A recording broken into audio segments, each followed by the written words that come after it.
So welcome back, everyone, to Random's Thoughts. I have another Phobies game breakdown for you today. This is another loss, and I'm trying to emphasize losses in these because there's a lot of things to learn when you lose. Unfortunately, it's a painful lesson, but an important one.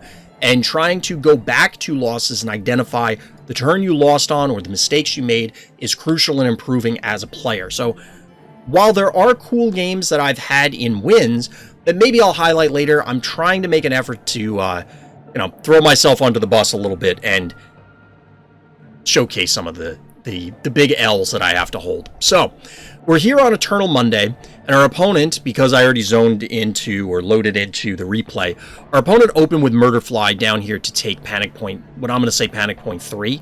Number 1 being up top, 2 in the middle, and 3 at the bottom. So we'll let this run as I explain what's going on.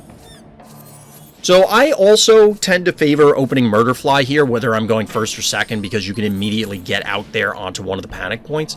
This may not be correct, and I elected specifically, and I'll pause for a moment, elected specifically to bank a key, because typically I try to get Unbearable online very early in the game. Now, spoiler alert, I didn't, and I think that was a mistake. Mistake numero uno. You'll see why in a moment. So our opponent followed up the Murderfly with Flopsy here. I think that's Flopsy. Maybe it's Mopsy. It's one of the resurrecting reindeer. Well, jackalopes. So the issue here is I can't position over the cubicle because they'll blow up the Murderfly. And what I probably should have done was get the Unbearable online. Instead, I misposition here and give up our Murderfly. Now, we trade Murderfly and Cassowary for their Murderfly. Negative 2 keys on our side, so mistake number 2. This is all resulting, like I said, from the fact that we didn't put the Unbearable in place. Now, we do get the jar online, which is fine, and I elected to go Eternal Night to try and protect it a little bit. Our opponent couldn't kill it because this particular primate was not high enough level in order to actually go kill the jar. But because the Eternal Night came down here to defend when it didn't need to, it's now out of position to try and fight up at the top, which was expected because our opponent's going to take the free key elimination. So again, negative 2 keys here. Now we're just short on damage, and unfortunately my collection, aside from Jar and Murderfly, I don't have any other range guys that can get to this in a single turn. The only other option is Stabby, and he never would have been able to get out there. So again, we're kind of just hemorrhaging keys here, and we're going to be minus 4 keys on this so far, and we're still very early in the game. Now, our opponent did something cool here by moving Gravedigger into position. Obviously, they couldn't get it over here and punch the jar.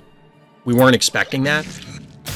But it does require, because we have this resurrecting guy up here, that I have to move around. Now, I tried to counter this because I'm expecting them to try and lock off this part of the map with Gravedigger's statue.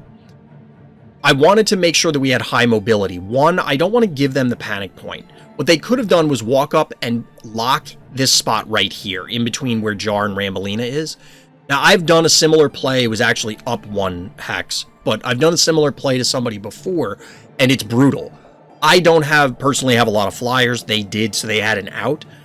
I would basically just be locked out of the game, at least until I Gravedigger it, but that takes an entire turn. They're pummeling the heart. They get board position. They have the panic points. It goes downhill very quickly. So Rambolina came out because we were banking keys, which again, we wouldn't have been able to anyway if we had Unbearable online, but we probably wouldn't be in this position. So, more mistakes. But Rambolina here occupies the point, so they can't lock us out in the way I was describing. And it gives us high mobility because there's a 3 movement on Rambolina, so we can try and then claim some points back. But our opponent manages to lock us in and force us through this choke point up at the top where Jar is now. Following it up with Klepto here makes life even more complicated for us.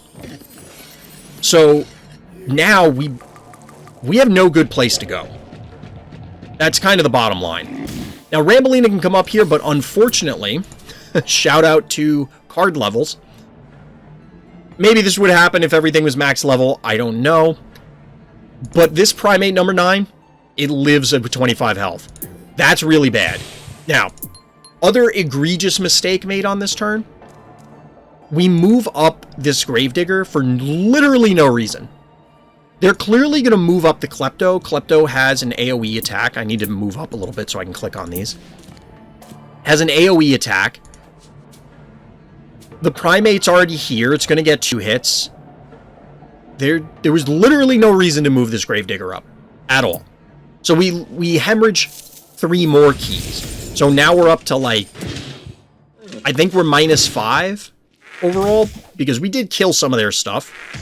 I wasn't keeping, like, super close track. But basically, we are on the complete back foot. We're getting pulverized at our heart. It's 2,200 and change to full health. They have all the panic points. They have a lobbing character with an AoE. They have a leap. They have jar. We're just... The writing's on the wall. So we'll let this play out as I explain where I think this went. And I'm just kind of putting Phobies out there. None of this really matters.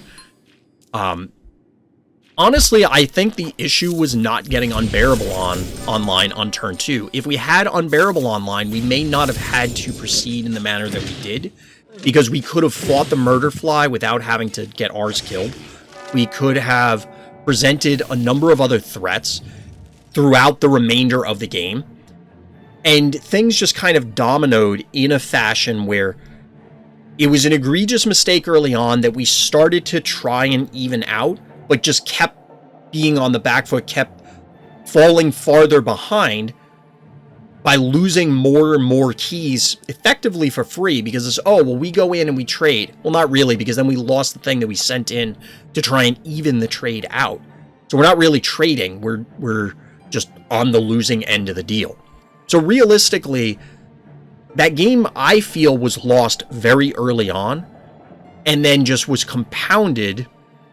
Or maybe let me step that back, because it wasn't 100% lost with those early plays, but I didn't do a good enough job of turning the tables, finding a better way to try and flip things. And then it was just, once you're behind, if you're continuing to make even minor mistakes, you're obviously not helping yourself, and therefore you're pushing yourself farther and farther into the hole. You're doing your opponent's job for them.